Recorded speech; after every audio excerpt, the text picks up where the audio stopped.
Video like जरूर कर लीजिए और ऐसे वीडियो लगातार फ्री में पाने के लिए चैनल को तुरंत सब्सक्राइब कर लीजिए और बेल आइकन को जरूर टैप कर लीजिए ताकि आगे भी सारे वीडियो आपको मिलते रहे। यूट्यूब में फॉलो करते हैं तो प्लीज ये वाला फ्री टेलीग्राम चैनल जरूर ज्वाइन कर लीजिएगा। सारे नोटिफिकेशन सारे अपडेट यहीं पे आते हैं, ध्यान रखिएगा। सारे क्वेश्चन अटेम्प्ट करिए और स्कोर अपना तुरंत कमेंट करके बताइए कितने सही हो रहे हैं कितने गलत हो रहे हैं, जल्दी से कमेंट करके बताइए। मैं वैभव और आप लोग देख रहे हैं UPPSC best online coaching YouTube channel. दोस्तों यहाँ पर हम लोग इंडियन हिस्ट्री के कंपाइलेशन को देख रहे हैं जो कि 780 पेजेस का जो पीडीएफ है उसका एक पार्ट है। अब देखो यहाँ पर जितने भी आप पॉइंट देखोगे ये बहुत ज़्यादा इंपॉर्टेंट पॉइंट है। रीज़न भी कि अगर आप 36 किताबें उठाओगे तब आपको अलग अलग किताब में कुछ कुछ पॉइंट मिलते रहेंगे, बट यहाँ पर एग्जैक्टली वही जो यूपीपीएससी आयोग के द्वारा पूछा जाता है वो सारी चीज़ें गिवन हैं। इसीलिए मैंने आपसे बार बार बोला है कि इस सीरीज़ को ज़रूर फॉलो करिए। हिस्ट्री के बिहाफ से आप एकदम टेंशन फ्री हो सकते हैं। अपनी जो नोटबुक है उसमें माइक्रो नोट्स बनाते रहिएगा ताकि ये जितने पॉइंट हैं ये आपके पास रहें। अदरवाइज सबसे अच्छी बात यह है कि अगर आप लोग स्टडी फॉर सिविल सर्विसेज के जो पेड इनिशिएटिव हैं, चाहे वो आरओ का हो या फिर पीसीएस का, उसको ज्वाइन कर लेंगे तो ये सारी चीज़ें आपके पास होंगी और उसके बाद आप मल्टीपल टाइम्स अपने बिहाफ से ही रिवाइज कर सकते हैं। वीडियोज़ के माध्यम से भी आप पढ़ सकते हैं, दोनों ऑप्शन आपके पास रहेंगे। अगर आप चाहें उसको ज्वाइन करना तो उसके लिए डिस्क्रिप्शन बॉक्स में जाइएगा, कॉन्टैक्ट नंबर दे रखे हैं ऑफिशियल, उन पर बात करिए और अपनी सीट पक्की कराइए। बहरहाल आज के इस वाले सेशन को हम स्टार्ट करते हैं। अभी जो हमारा चल रहा है वो वैदिक काल चल रहा है, ठीक है। तो वैदिक काल के जो इंपॉर्टेंट वन लाइनर है वो यहाँ पर हम लोग कवर अप कर रहे हैं। सो पहला पॉइंट ये है आपका इलाहाबाद का जो सिंगरौर नाम की एक जगह है जो कि आपका प्राचीन काल में श्रृंगेश्वर नाम से जाना जाता था, ठीक है। सो एग्जैक्टली एग्जामिनेशन में क्या पूछा जाएगा कि ये श्रृंगवेश्वरपुर जो है ये कहाँ का है, मतलब इसकी लोकेशन कहाँ है, इलाहाबाद में है, बनारस में है, या मतलब आपसे चित्रकूट दे दिया जाएगा, इस तरीके से आपसे पूछा जाएगा। तो आप याद रखिएगा कि इलाहाबाद का सिंगरौर ये जो स्थान है ये प्राचीन काल में श्रृंगवेरपुर नाम से इसको जाना जाता था और श्रृंगवेरपुर से भारत की बहुप्रचलित लेखन सामग्री भोजपत्र का प्राचीनतम साक्ष्य प्राप्त हुआ है। सो श्रृंगवेश्वरपुर क्यों इंपॉर्टेंट है, क्योंकि यहाँ पर भोजपत्र मिला है जिसके ऊपर लिखा जाता था, ठीक है। इसके अलावा ये जो है श्रृंगवेरपुर इसका आज की डेट। नेक्स्ट पॉइंट की बात करें, राजसू, अश्वमेघ, वाजपेयी ये अलग अलग यज्ञ थे जिनका राजतत्व से संबंध होता था। और अगर हम बात करें प्रस्थान त्रयी की तो प्रस्थान त्रयी इसके अंतर्गत क्या आता था, इसके अंतर्गत भगवत गीता, उपनिषद और ब्रह्मसूत्र इसका उल्लेख किया गया है। तो एग्जैक्टली एग्जाम में इसी तरीके से पूछा जाएगा कि प्रस्थान त्रयी इसका संबंध निम्न में से किससे नहीं है। तो ऑप्शन में आपके भगवत गीता होगा, उपनिषद होगा, ब्रह्मसूत्र होगा, ठीक है। एक और आपको ऑप्शन दिया जाएगा। आगे बात करें कि वेदों के जो काव्यात्मक हिस्से हैं इसको क्या बोला जाता है, संहिता। ये बड़ा इंपॉर्टेंट पॉइंट है कि वेदों के जो ऐसे हिस्से हैं जो काव्यात्मक हैं यानी कि काव्य की शैली में लिखे गए उनको संहिता बोला जाता है। इसके अलावा नेक्स्ट अगर पॉइंट की बात करें कि उत्तर वैदिक काल की जो प्रमुख फसलें हैं वो कौन कौन सी थी, एक गेहूं थी और एक चावल थी। ये उत्तर वैदिक काल की प्रमुख फसलें हैं। अगले पॉइंट की बात करें, अगला पॉइंट है आपका ऋग्वेद का जो 10वां मंडल है उसमें पुरुष सूक्त में चतुर्वर्णीय व्यवस्था का सर्वप्रथम उल्लेख किया गया है। यानी कि जो हमारे समाज में जो वर्ण व्यवस्था थी इसमें 4 अलग अलग वर्णों में डिवाइड करा गया समाज को। सो इसका उल्लेख कहाँ मिलता है, इसका उल्लेख मिलता है पुरुष सूक्त में जो कि आपका ऋग्वेद का है और 10वें मंडल में है। और इसमें मुख से ब्रह्मांड की उत्पत्ति, भुजाओं से क्षत्रियों की उत्पत्ति, तो मुख से हो गए आपके ब्राह्मण और भुजाओं से हो गए क्षत्रिय, जांघों की बात करें तो वैश्य और पैरों की बात करें शूद्रों की उत्पत्ति का उल्लेख किया गया है। इसके बाद नेक्स्ट पॉइंट की बात करें, ये पॉइंट है आपका यास्क के निरुक्त शास्त्र में ऋग्वैदिक देवताओं की संख्या कितनी बताई गई है, 33, ठीक है। तो यास्क का जो आपका ये निरुक्त शास्त्र है इसमें ऋग्वैदिक देवताओं की संख्या कितनी है, 33। और गायों के युद्ध के लिए ऋग्वेद में गविष्टि शब्द का उल्लेख किया गया है। तो ये जो शब्द है गविष्टि इसका मतलब क्या होता है, तो इसका मतलब होता है गायों के लिए युद्ध, और ये ऋग्वेद के अंदर गिवन है। इसके बाद नेक्स्ट पॉइंट की बात करते हैं। इसमें बात हो रही है कौत्स हिंदू मान्यताओं और पौराणिक महाकाव्य महाभारत के अनुसार प्राचीन काल के एक उल्लिखित ऋषि थे, ठीक है, जो भागीरथी की जो बेटी थी कलम उसके पति थे। तो ये यहाँ पर आपको क्या याद रखना है, कौत्स ये एग्जैक्टली थे क्या, तो ये एक ऋषि थे जिनका उल्लेख किस में मिलता है, पौराणिक जो महाकाव्य है महाभारत उसके अंदर इनका उल्लेख मिलता है। और इनकी जो शादी हुई थी वो भागीरथ की बेटी कलम से हुई थी। कौत्स्य, इन्होंने वेदों की महिमा का खंडन किया था, इसलिए ये यहाँ पर इंपॉर्टेंट है। ठीक है, कौत्स्य क्या है, इन्होंने वेदों की जो महिमा है उसका खंडन किया था, और इनके बारे में कहाँ मिलता है, महाभारत में वर्णन मिलता है, और इनकी जो शादी हुई थी वो भागीरथ की बेटी कलम के साथ में हुई थी।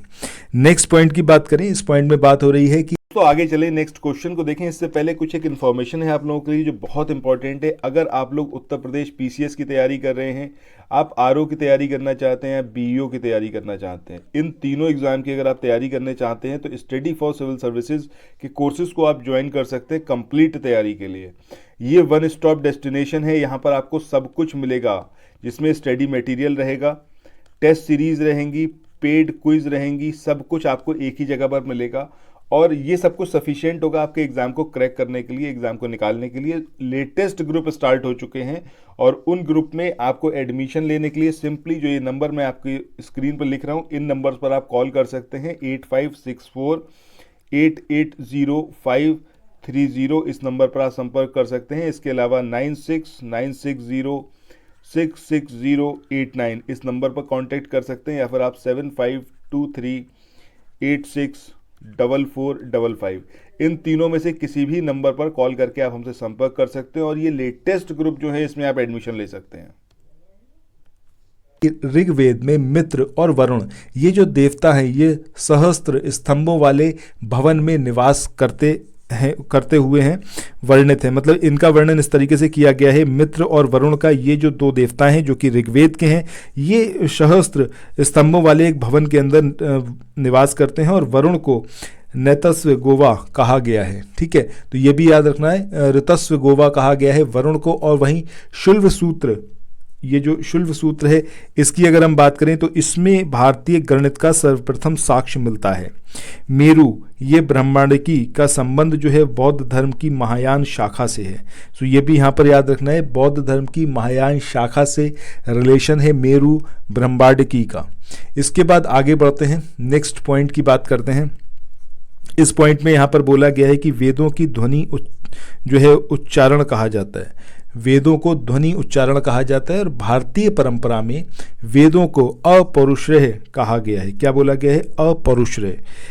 इसे श्रुति भी कहा जाता है। पुरुष में यज्ञ की बात करें तो इसमें 25 जो यूप हैं उसके प्रयोग का इसके अंदर विधान था। ठीक है, और जबकि वाजसनेय यज्ञ में बात करें तो 21 और अश्वमेध यज्ञ में बात करें तो 16 यूपों का विधान किया गया था। इसके बाद नेक्स्ट पॉइंट की बात करें, पूषण देवता, ये जो है मार्ग, चारावाह और पशुओं के देवता थे। पूषण किसके देवता हैं? आपके मार्ग देवता हैं, मार्ग के हैं, चारावाह के हैं, या फिर इनको पशुओं का देवता भी बोला जाता है। इनका रथ ये बकरे खींचते हैं। ठीक है, जो पूषण है इनका रथ कौन खींचते हैं? बकरे खींचते हैं। और वैदिक काल में जो पर्वत था मूजवंत, ये सोम देवता का निवास स्थान था। सो पूछा जा सकता है कि सोम देवता का निवास स्थान कौन सा था, तो आपको याद रखना है वो क्या है आपका पर्वत मूजवंत। इसके बाद नेक्स्ट पॉइंट की बात करें, इस पॉइंट में बात हो रही है कि अथर्ववेद, इसमें वर्णित प्रथम ऋषि वैज्ञानिक, इनका नाम क्या था? पृथुवैन्य। ये नाम जरूर याद रखिएगा। ये प्रथम कृषि वैज्ञानिक है जिनका वर्णन किसमें करा गया? अथर्ववेद में। नाम क्या है? पृथुवैन्य। इसने सर्वप्रथम हल व कृषि की खोज की थी। शतपथ ब्राह्मण में उत्तर वैदिक कालीन जो आपकी रेवा या फिर नर्मदा नदी है और सदानीरा नदियों, इसका उल्लेख मिलता है। मुंडक उपनिषद की बात करें तो इसमें यज्ञ की तुलना फूटी नाव से की गई है। किसमें करी गई है? मुंडक उपनिषद में। उत्तर वैदिक काल में प्राच्य देश के शासक सम्राट कहे जाते थे। और शुल्व सूत्र की बात करें जिसके अंदर गणित के बारे में पहली बार पता चला था, ये यज्ञ वेदियों के निर्माण का विवरण मिलता है किसमें? शुल्व सूत्र में। श्रौत सूत्र की बात करें तो इसमें यज्ञीय विधि विधानों का विस्तार से चर्चा की गई है। इसके बाद आगे हम बात करते हैं नेक्स्ट पॉइंट की। इस पॉइंट में बात हो रही है शूल गव्य यज्ञ की। अब ये जो शूल गव्य यज्ञ है ये रुद्र के लिए किया जाता था। वराह और नरसिंह अवतारों को प्राचीन भारत के साहित्य में प्रजापति के रूप में वर्णित किया गया है। ठीक है, सो ये चाहे हम वराह की बात करें या फिर नरसिंह की, तो इन अवतारों को प्राचीन भारत के साहित्य में प्रजापति के रूप में वर्णित किया गया है। नेक्स्ट पॉइंट, ऋग्वैदिक आर्य और हड़प्पा संस्कृति के लोग एक ही थे। इस सिद्धांत सिद्धांत के जो प्रतिपादक हैं ये कौन है, बी लाल। इन्होंने बोला चाहे हम बात करें किसकी, ऋग्वैदिक काल की, या फिर हम बात करें हड़प्पा सिविलाइजेशन की, तो इसमें जो लोग रहते थे वो एक ही थे। और ऋग्वेद में किसी मंडल का जो प्रथम सूक्त है वो प्रायः अग्नि देवता को समर्पित होता है। इसके बाद नेक्स्ट हम बात करें पॉइंट की, तो ये है आपका वृहदारण्यक उपनिषद। इसमें अजातशत्रु को काशी का राजा कहा गया है। गंगा और यमुना नदियों का उल्लेख हमें सर्वप्रथम ऋग्वेद में ही मिलता है। उत्तर वैदिक काल में राजा को संदेश देने वाले जो होते थे वो पालागल कहलाते थे। ठीक है, क्या कहलाते थे, पालागल उनको कहा जाता था, जो राजा को संदेश देने जाते थे।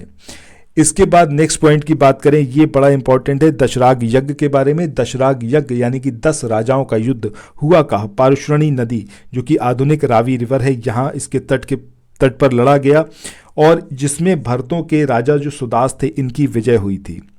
तो ये काफ़ी इंपॉर्टेंट है। और वैदिक काल में गाय को क्या बोला गया है, अधन्या यानी कि ना मारा जाने योग्य, ऐसे पशु के रूप में गाय का वर्णन किया गया है। इसके बाद अगले पॉइंट की बात करें, आर्य, ये जो शब्द है ये मतलब इसका अर्थ क्या है, इसका अर्थ है श्रेष्ठ या कुलीन। क्लासिकीय संस्कृति में आर्य का अर्थ क्या है, एक उत्तम व्यक्ति। ताम्र निधियों की बात करें तो ताम्र निधियां जो है आर्यों का कर्तव्य है। ये कथन किसने बोला, एच गोल्डन ने बोला कि ताम्र निधियां आर्यों का कर्तव्य है। इसके बाद अगले पॉइंट की बात करें कि ऋग्वेद में लोहे का उल्लेख नहीं मिलता है, बहुत ही इंपॉर्टेंट पॉइंट है। ऋग्वेद में लोहे का उल्लेख नहीं है, उत्तर वैदिक ग्रंथों में लोहे का उल्लेख मिलता है। ऋग्वेद में अफगानिस्तान की 4 नदियां क्रमु, कुंभा, गोमती और सुवास्तु, इसका उल्लेख मिलता है। और ऋग्वेद में सप्त सैंधव प्रदेश को 7 नदियों का जो है उसका उल्लेख किया गया है। और ये 7 नदियाँ कौन सी हैं आपकी, सरस्वती है, विपाशा है, परुषणी है, वितस्त्रा है, सिंधु है, शतुर्दी है, अस्किनी है। ऋग्वेद में यमुना नदी का 3 बार उल्लेख हुआ है, जबकि गंगा का 1 बार उल्लेख किया गया है। ऋग्वेद में सिंधु नदी का सर्वाधिक बार उल्लेख हुआ है, जबकि ऋग्वैदिक आर्यों की सबसे पवित्र नदी सरस्वती थी, जिसे नदीतमा या फिर देवीतमा या फिर नदीतमा कहा गया है। अगले पॉइंट की बात करें कि वैदिक साहित्य को क्या बोला गया है, श्रुति बोला गया है। और भारतीय जो साहित्य है उसमें वेद सबसे प्राचीन है। अथर्ववेद में मंत्रों का उच्चारण करने वाले जो पुरोहित हैं इनको ब्रह्मा कहा जाता था। इसके बाद नेक्स्ट पॉइंट की बात करते हैं। इसमें बात हो रही है कि अथर्ववेद जो है इसमें मगध और अंग दोनों को दूरस्थ प्रदेश बोला गया है, यानी कि बहुत दूर के स्थान है। सभा और सभापति समिति जो है इसको प्रजापति की 2 पुत्रियां कहा गया है। कठोपनिषद ये कृष्ण यजुर्वेद का उपनिषद है। सतमेव जयते मुंडकोपनिषद से लिया गया है, और इस उपनिषद में यज्ञ की तुलना टूटी नाव से की गई है। अथर्ववेद का एकमात्र ब्राह्मण ये गोपथ ब्राह्मण है, जिसकी कोई अरण्यक नहीं है। सो दोस्तों, आज के इस वाले सेशन को यहीं पर एंड करते हैं। अब ये जो आप देख रहे हो यहाँ पर, ये एकदम कट टू कट 1 लाइनर है जो आपको याद होने चाहिए। यहाँ से क्वेश्चन आपको 100% मिलेगा। मैंने आपको नंबर ऑफ टाइम्स बोला हुआ है कि अपने माइक्रो नोट ज़रूर बनाइए अगर आप एडमिशन नहीं ले रहे हैं। बहरहाल अगर आप एडमिशन ले लेंगे तो वो आपके लिए बहुत अच्छा रहेगा। ठीक है, सो फिर मिलते हैं नेक्स्ट वीडियो में। Till then thank you so much, have a nice day, bye bye.